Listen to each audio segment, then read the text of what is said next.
မင်္ဂလာပါဒီနေ့ကြာသပတေးနေ့ကိုရဲ့ analysis ကိုလုပ်သွားပါပဲဆိုတော့ကျွန်တော်ဒီနေ့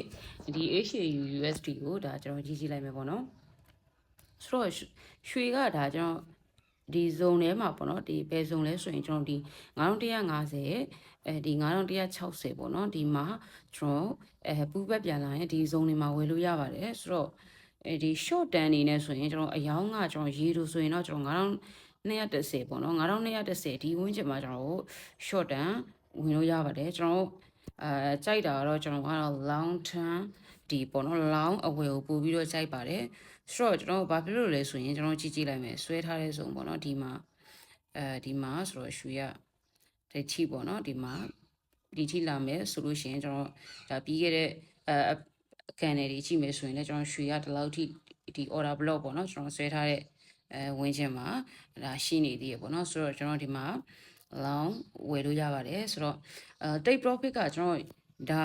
short term take profit ဆိုရင်ကျွန်တော်ရေလိုဆိုရင်တော့ကျွန်တော်ဒီ9210မှာကျွန်တော်ဒါ take profit ထားလို့ရတယ်ဆိုတော့ဒီရေရှည် long term ဆိုရင်တော့ကျွန်တော်9400ပေါ့နော်ဒါကတော့ကျွန်တော်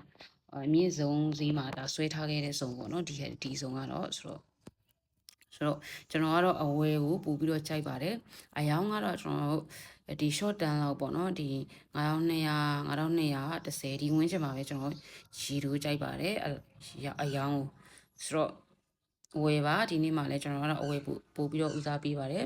9150 9160ဒီဝန်းကျင်မှာကျွန်တော်ပူးဘက်ပြန်လာရင်ဝယ်ပါ